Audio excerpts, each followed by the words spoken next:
Good morning and welcome to Let's Play Megaman Zero Collection.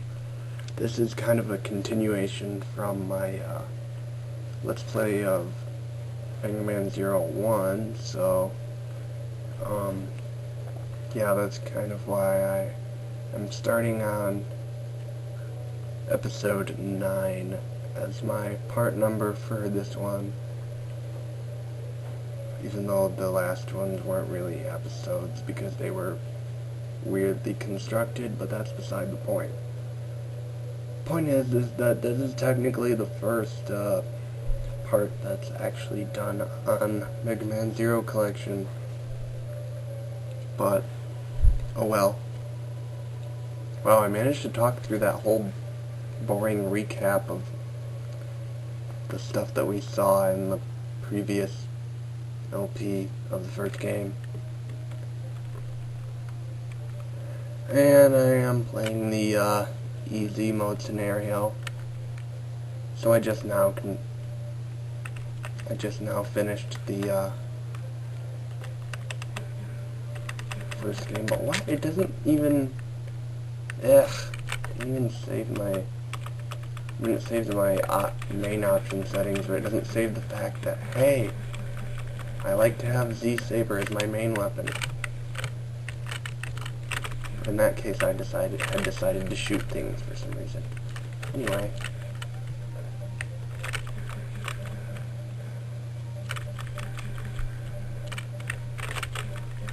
Wait, am I like in an alternate form thing? I guess I can't really check that yet, but not sure if I am or not, because Zero looks a little darker than he did a moment ago. Everything is a tiny bit janky in this remake. There are a few things that didn't work perfectly, even though they tried very hard. They left they kind of letterboxed it a little bit just to kind of keep it at its native resolution. And the bottom screen just features some pretty cool art throughout the game. Like usually it just shows the picture of Zero from that particular game era of the game that you are playing. Other times it'll show the boss you're fighting. They all look like they came from the manuals and stuff.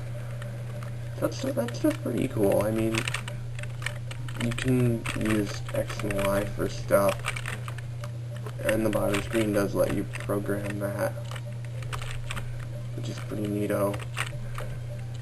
But yeah, if you were staring at the top screen the whole time, there really wouldn't be much difference between these games and the other ones. In the previous game I experienced some slight glitching of the HP meter. It kind of like interacted with other players weirdly. I think it's just DS does graphics differently, but wow. I've managed to basically go on about the collection for basically the whole first level, which if I wasn't doing the easy scenario, I probably would actually be probably would have died against the second robot, because I usually have a lot of trouble with that.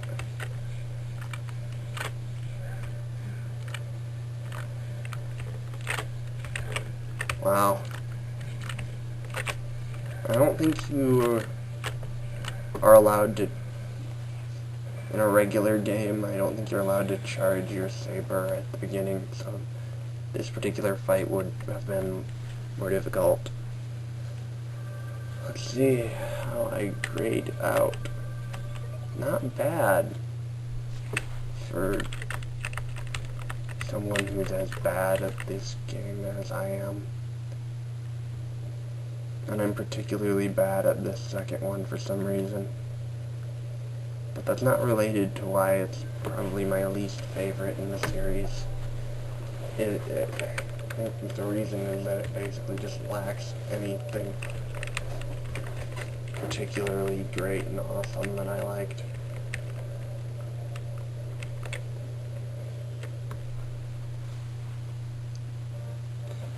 Anyway, that's about the game. Let's talk about me, because otherwise it wouldn't be me talking, it'd just be some random dude. I was going to procrastinate on doing this LP until I got a new and better computer, so that I could just, run the whole LP making thing more efficiently. But at this point, that has been taking so freaking long that I'm actually getting impatient about my LPing schedule.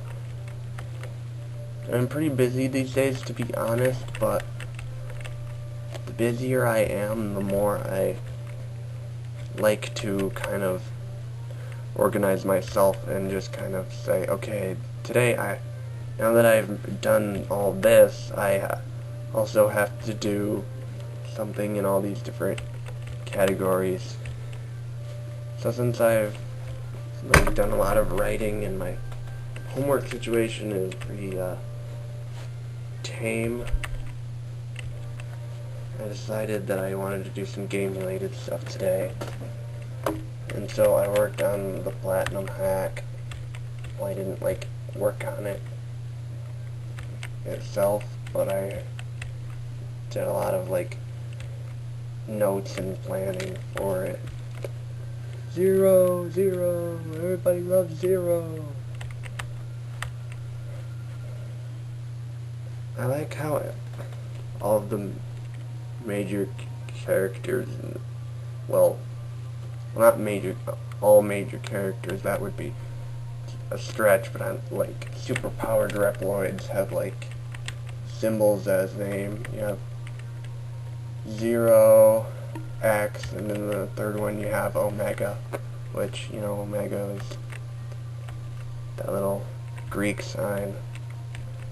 They're all different types of symbols. I just find that kind of interesting.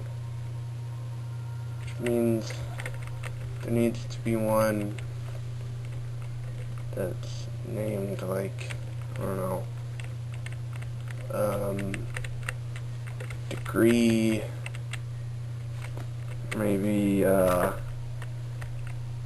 name it after a random Japanese symbol or something, even though that doesn't make any sense, because that's not how Japanese symbols work. I hate Japanese symbols. And now I'm staring at my keyboard trying to find anything else that I could name a character, but I can't really find anything. I should name a character Apostrophe.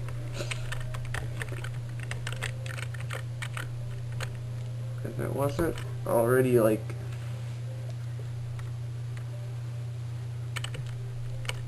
name for a grammatical symbol, apostrophe, would be kind of a cool name. Not apostrophe, that's kind of weirdly pronounced, and it makes it sound like it's Greek or Roman or whatever. But apostrophe, that'd be a sweet character name. I'll probably end up using it at some point, because I recently gotten a new wave of things that I need to name, which I find awesome. Anyway. Oh wow. CL's art for this game is quite, interesting. She's barely featured in it at all. But yeah, I think it's definitely worth looking up the art that was used for this game on the bottom screens, because I can't really show you that, or else I'd get a janky screen stretch thing, and I don't really like that. What else was I going to talk about? I'm doing a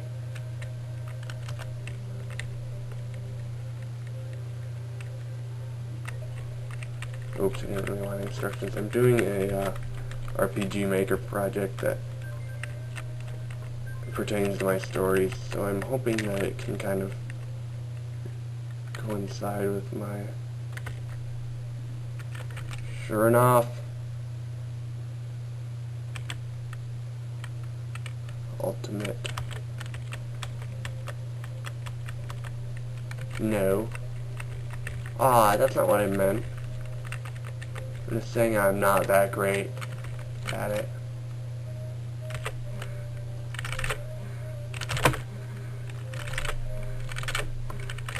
I'm trying to remember, like, the combination that you're supposed to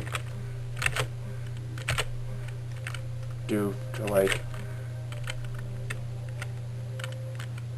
insta-charge your weapon.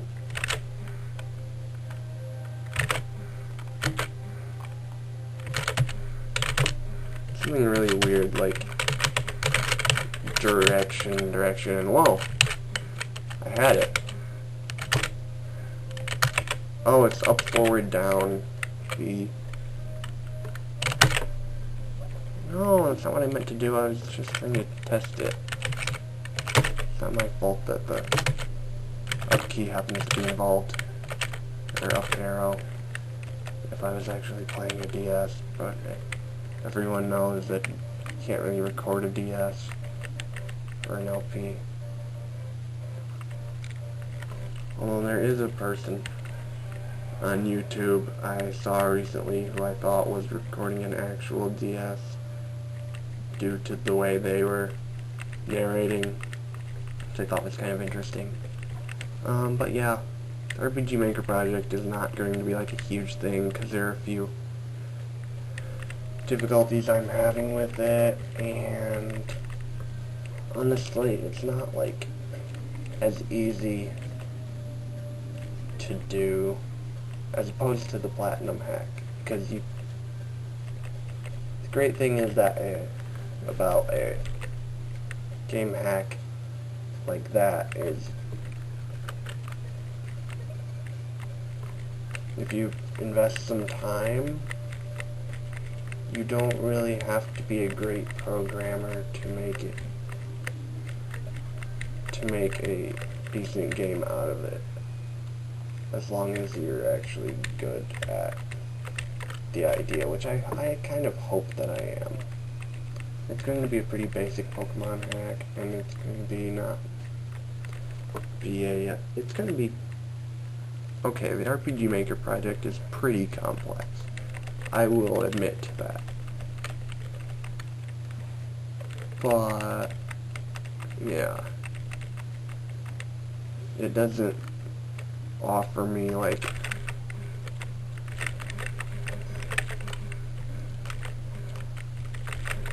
a basically pre-programmed game that I just have to add my own touches to, as you might say. What's the other project that I'm thinking about doing? Oh yeah, it's a thing that's related to, I won't really talk about the third project, given that there is an extremely low chance anyone that's watching this will like the game that it involves. I'm not counting on a lot of people watching this particular LP of mine, given that I consider it a minor one, and my friends, most of my friends though, aren't really huge fans of this. Danny might, just because he does like this series, it would seem. If Sincere watched LPs, he probably would, given that he stole a character from this series.